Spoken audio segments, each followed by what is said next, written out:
तो हेलो बच्चों, linear motion के पार्ट 2 में आप सभी का स्वागत है। तो आज की क्लास में हम लोग क्या क्या पढ़ने वाले हैं, जैसे कि प्रीवियस क्लास में हमने आप लोगों को मोशन वगैरह पढ़ा दिया था। क्या क्या पढ़ा दिया था मैं आपको बता दे रहा हूँ। पिछले क्लास में हम लोगों ने मोशन क्या होता है पढ़ा दिया था। हमने ये पढ़ा दिया था रेस्ट क्या होता है। इसके बाद हमने टाइप्स ऑफ मोशन पढ़ा दिया था। उसके बाद हमने टाइप्स ऑफ मोशन में यूनिफॉर्म नॉन यूनिफॉर्म मोशन पढ़ा दिया था। डिस्टेंस पढ़ा दिया था। डिस्प्लेसमेंट पढ़ा दिया था। इसके अलावा डिस्टेंस स्पीड के बारे में हमने पूरा पढ़ा दिया था। अब स्पीड से रिलेटेड आगे और भी टर्म्स हम लोगों को पढ़ने हैं। तो आइए इस लेक्चर 2 में, इस सेकंड क्लास में हम आपको सब कुछ एक्सप्लेन करते हैं। तो स्पीड तो आप जान गए थे। अब स्पीड में भी कई तरह की स्पीड होते हैं, डिफरेंट टाइप्स ऑफ स्पीड। अब इसमें सबसे पहले हम लोग जानने की कोशिश करेंगे टाइप्स ऑफ स्पीड कितने तरह के होते हैं। तो सबसे पहले होता है यूनिफॉर्म स्पीड। यूनिफॉर्म स्पीड वैसे ही होता है जैसा कि आप यूनिफॉर्म मोशन के बारे में मैंने आपको पढ़ाया था, ठीक है ना। आई थिंक आप लोगों को याद होगा कि मोशन के बारे में, यूनिफॉर्म मोशन के बारे में हमने आपको क्या पढ़ाया है। तो यूनिफॉर्म स्पीड क्या होता है कि अगर कोई ऑब्जेक्ट, यानी जैसे कि यहाँ पर तीन अलग अलग लोकेशन है, एक है ए, एक है बी और एक है सी, और इन तीनों पोजीशन पर अगर हम स्पीड की बात करें तो 20 kilometre per hour, 20 kilometre per hour, 20 kilometre per hour है। यानी कि किसी भी पोजीशन पर अगर हम उसकी स्पीड देखते हैं किसी ऑब्जेक्ट की और वो 20 किलोमीटर पर आवर ही है, यानी कि कांस्टेंट है, तो ऐसे स्पीड को हम यूनिफॉर्म स्पीड बोलते हैं। यूनिफॉर्म मतलब एक समान चाल, ठीक है ना। यूनिफॉर्म स्पीड को हिंदी में क्या कहेंगे बच्चों? हिंदी में इसे कहेंगे एक समान चाल, ठीक है, एक समान चाल, ठीक। यानी यूनिफॉर्म स्पीड का मतलब होता है कांस्टेंट स्पीड, यानी कि an object is said to be moving with a uniform speed if it cover equal distances in equal interval of time. तो यानी यूनिफॉर्म मोशन ही यूनिफॉर्म स्पीड को भी डिफाइन करता है। कोई दिक्कत? आपने कहा कोई दिक्कत नहीं, हो गया समझ में। चलिए, दूसरा होता है हमारा मेरे प्यारे बच्चों नॉन यूनिफॉर्म स्पीड, यानी असमान गति, असमान चाल। इसको क्या बोलेंगे? असमान चाल, ठीक है। अब असमान चाल क्या होता है, आइए इस चीज को समझते हैं। असमान चाल होता है कि अगर कोई ऑब्जेक्ट, जैसे यहाँ पर आप फिगर देख लो, सबसे पहले ए है, बी है, सी है। इन तीन अलग अलग लोकेशन पर, अलग अलग स्थिति पर अलग अलग स्पीड है। 5 किलोमीटर प्रति घंटा, 15 किलोमीटर प्रति घंटा, 40 किलोमीटर प्रति घंटा, ठीक है। इंग्लिश में बोले तो 5 kmph, 15 kmph एंड 40 kmph।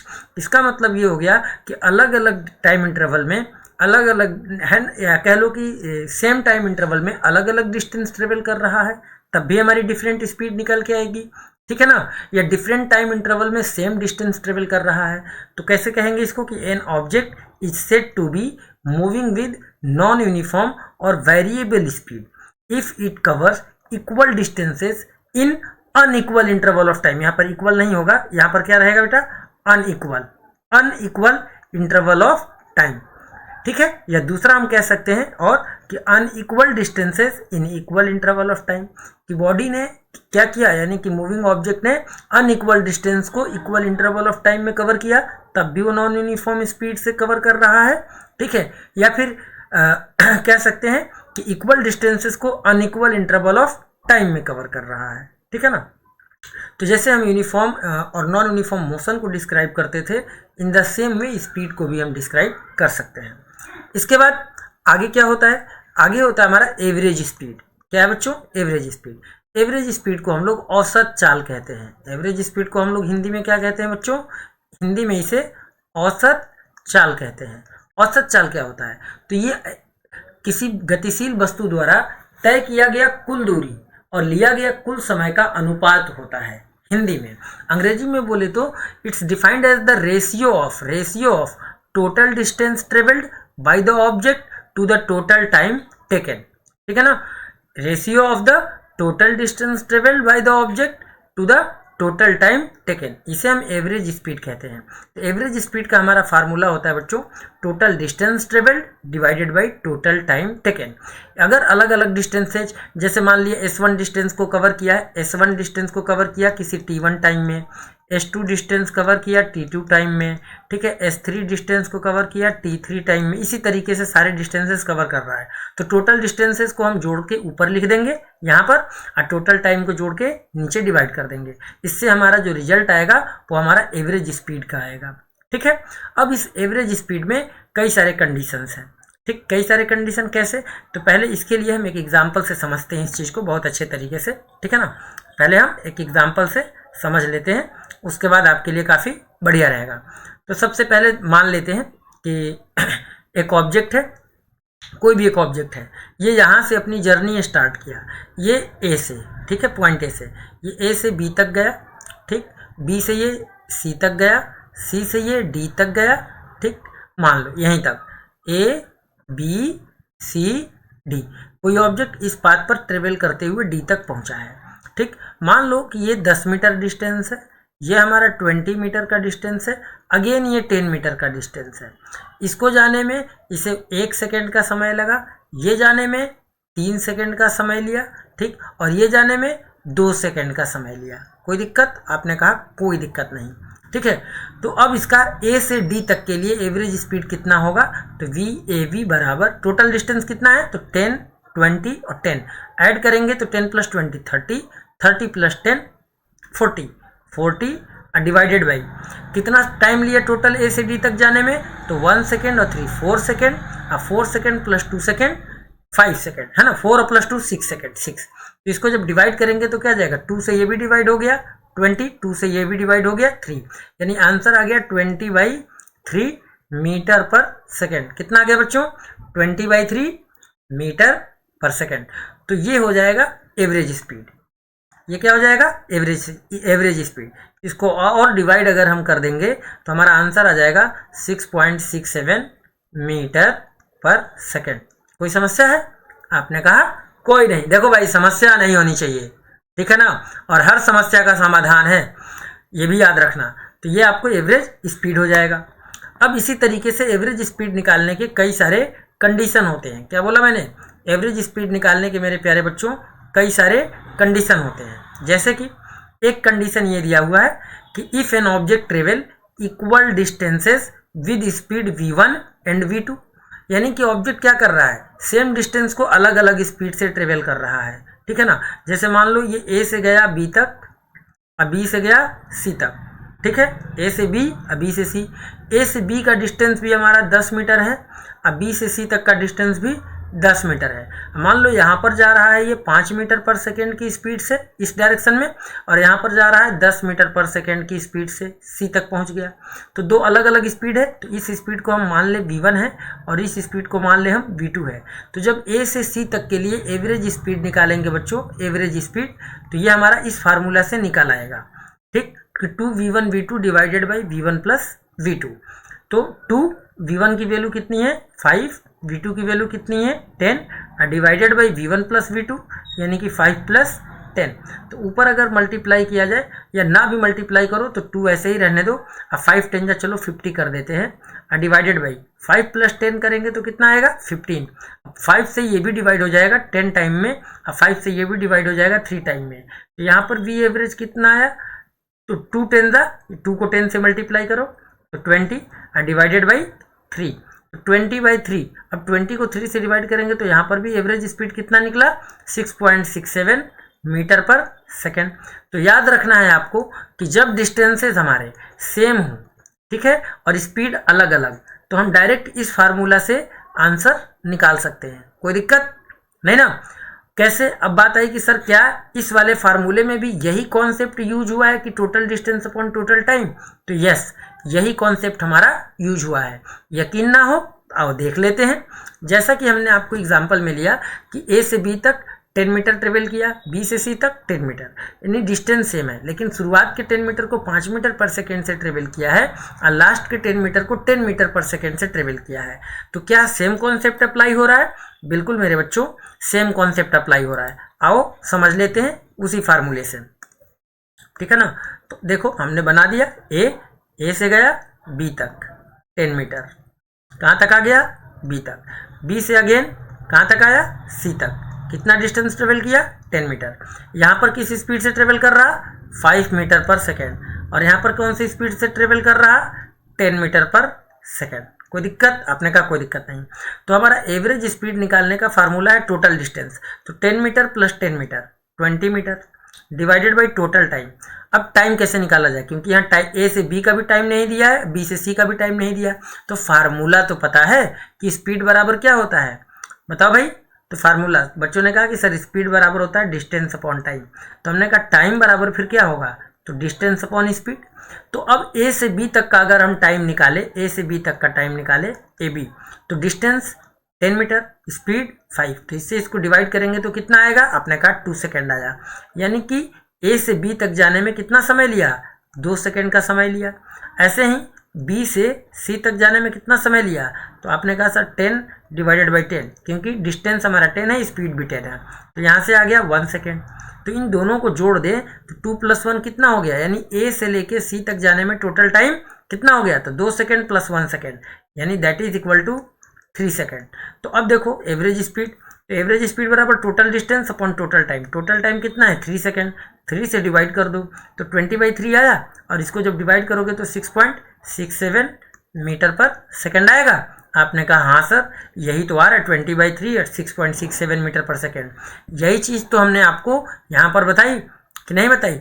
हमने क्या कहा, हमने कहा कि अगर हमारा एवरेज स्पीड निकालना है और डिस्टेंस सेम हो दो सेक्शन के बीच में, तो स्पीड निकालने का फार्मूला होता है 2v1v2 divided by v1 + v2। इससे भी तो आंसर हमारा 20/3 और 6.67 आया, और इस पैटर्न पे भी किया तब भी आया।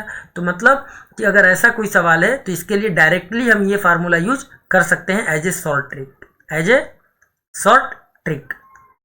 ठीक है, तो शॉर्ट ट्रिक ये लगा के आप सोल्व कर सकते हो। ठीक है, अब इसी तरीके से दूसरा भी एक कॉन्सेप्ट है।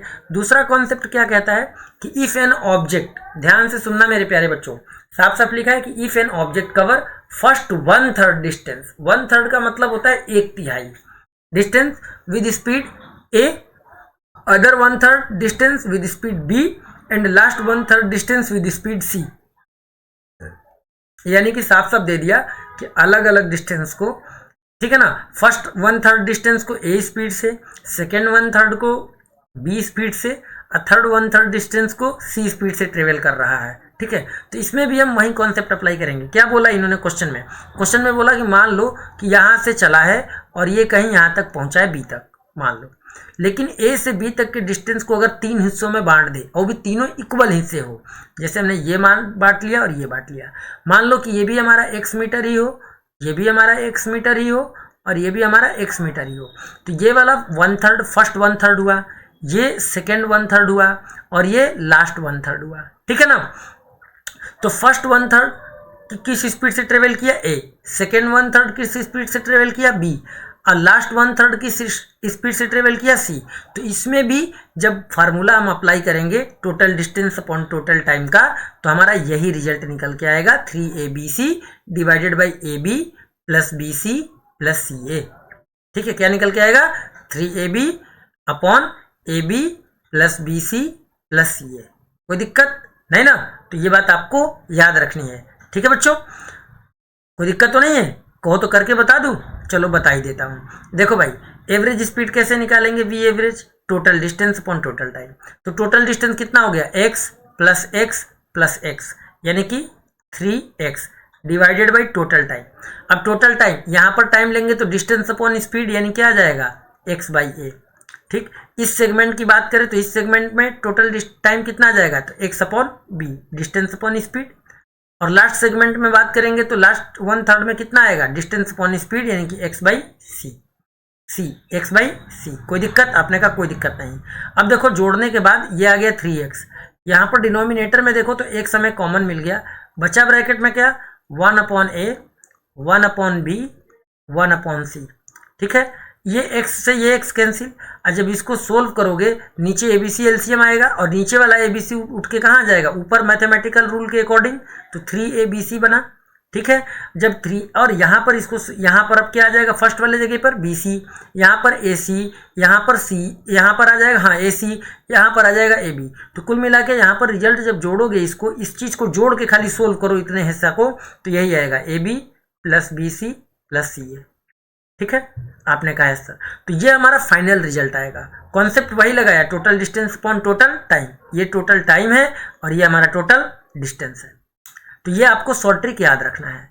अब देखो एक सवाल यहाँ पर दिया हुआ है, सवाल में साफ साफ लिखा है बच्चों कि अ बस travel a distance of 120 kilometre with speed 40 kmph and return with speed 30 kmph।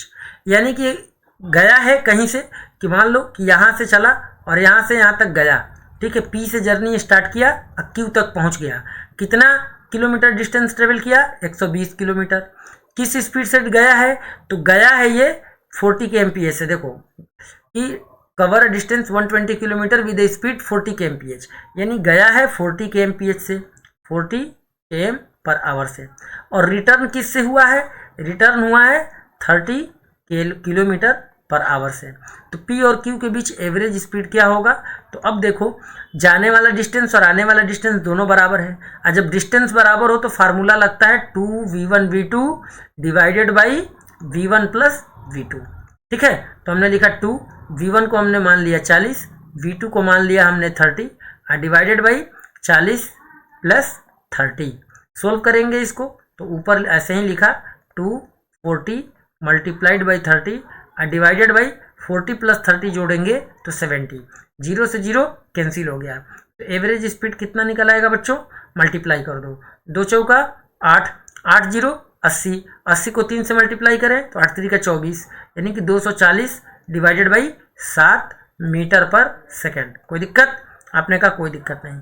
तो इस तरीके से ये सवाल भी हमारा सोल्व हो जाएगा। इसमें तीसरा भी एक कॉन्सेप्ट होता है। तीसरा कॉन्सेप्ट क्या होता है? ए बी के अलावा एक सी कॉन्सेप्ट भी होता है। सी कॉन्सेप्ट क्या है? आइए वो भी हम आपको बताते हैं। तो सी कॉन्सेप्ट यहां पर ये है बेटा कि अगर if body cover, if body cover, ठीक है, या ट्रेवल लिख लो, बॉडी कवर, ट्रेवल लिख लो ज़्यादा बढ़िया, बॉडी ट्रेवल, ट्रेवल क्या लिखें इसको, बता दे रहा हूँ, रुक जाओ सब्र रखो। ये बॉडी ट्रेवल विद स्पीड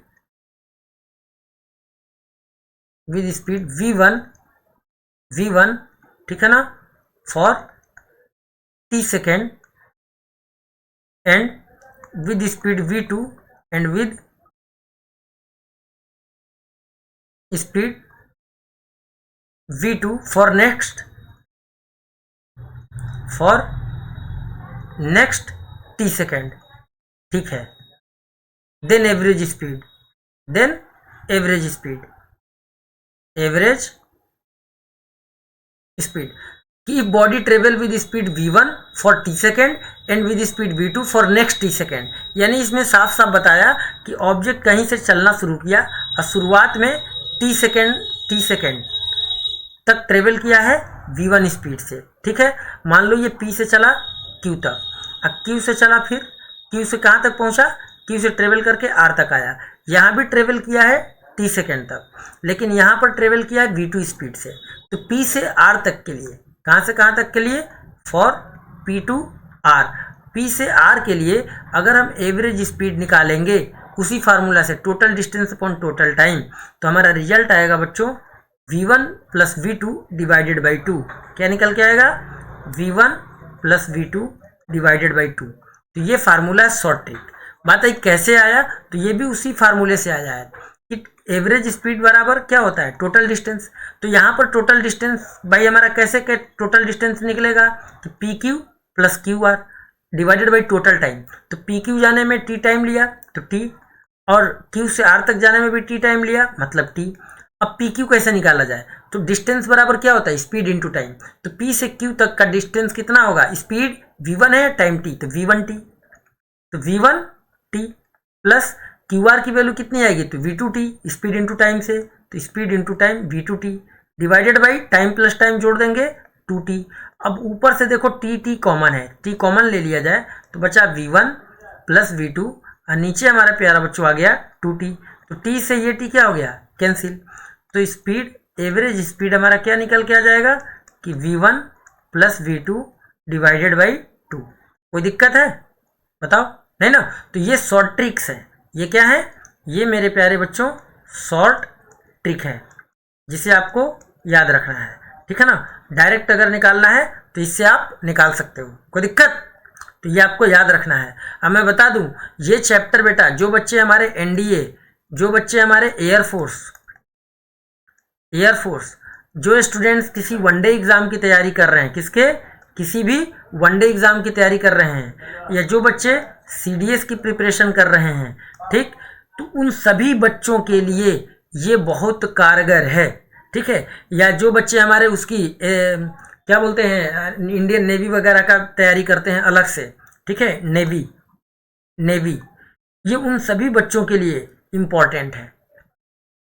बात समझा रही है? जो भी मोशन वगैरह यानी 9th क्लास की फिजिक्स जो है वो सभी बच्चों के लिए इम्पॉर्टेंट होता है, ठीक है बच्चों?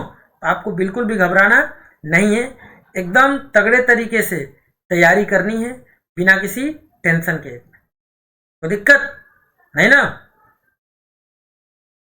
एकदम टेंशन ही नहीं लेना है आप लोगों को। अब बिना टेंशन के जब आप तैयारी करेंगे तो बहुत अच्छा रिजल्ट मिलेगा। ये बात आप समझ लीजिए जो मैं बोल रहा हूं, ठीक है बालकों? तो आप लोगों को बिल्कुल भी टेंशन नहीं लेनी है, एकदम ईमानदारी से जो पढ़ाया जाए उसको बिंदास तरीके से पढ़ाई करनी है। क्लियर है कुछ कि नहीं क्लियर है? तो स्पीड के बारे में ये आपको जान लेना है। अब स्पीड से रिलेटेड और बातें मैं आपको बता दूं, आपको टेंशन ना लेते हुए कि इतने सारी स्पीड तो हम लोग जान गए, एवरेज के अलावा भी कोई स्पीड है? तो हाँ भाई, एवरेज के अलावा भी स्पीड होता है और उस स्पीड को हम लोग कहते हैं इंस्टेंटेनियस स्पीड। आपने देखा होगा गाड़ी में लगा होता है ओडोमीटर। गाड़ी में क्या लगा होता है? ओडोमीटर। ओडोमीटर क्या है? ओडोमीटर एक तरीके का स्पीड मेजर करने का मेजरमेंट है। It's measure instantaneous speed, instantaneous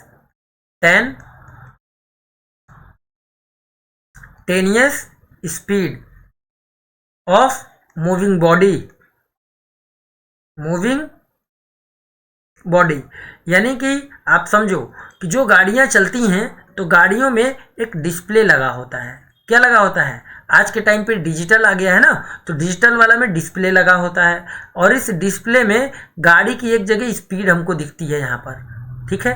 गाड़ी की स्पीड दिखती है कि नहीं दिखती है? 1 2 3 4 पहले 0 बना रहेगा, गाड़ी स्टार्ट करोगे तो फिर ये 0 तुरंत 1 2 3 4 1 2 3 4 5 6 7 ऐसे बदलता जाता है। अब जितनी स्पीड तुम्हारी यहाँ पर होगी वो दिखाएगी। तो ओडोमीटर एक डिवाइस है जो गाड़ियों मूविंग ऑब्जेक्ट की स्पीड को डिटरमाइन करता है, और वो भी कौन सी स्पीड को? इंस्टेंटेनियस। यानी कि किसी भी मूविंग ऑब्जेक्ट का एक पर्टिकुलर इंस्टेंट ऑफ टाइम पर स्पीड को इंस्टेंटेनियस स्पीड कहते हैं, ठीक है? मूविंग ऑब्जेक्ट का किसी एक पर्टिकुलर, कि आपने गाड़ी स्टार्ट करके चले और कोई आपसे ये पूछ ले कि भैया जब गाड़ी स्टार्ट करके चले हो तो जब चले तो चलने के आधे घंटे के तुरंत बाद यानी कि 30 मिनट यानी 31वें मिनट में तुम्हारी क्या स्पीड थी? 30 मिनट 1 सेकंड पर क्या स्पीड थी? अब 30 मिनट 1 सेकंड पर अगर तुमने नोट किया है अपने ओडोमीटर में देख के, तुम बता दोगे कि हमारी गाड़ी की स्पीड 60 kmph थी, 60 kmph था, है ना? तो ये होता है इंस्टेंटेनियस स्पीड।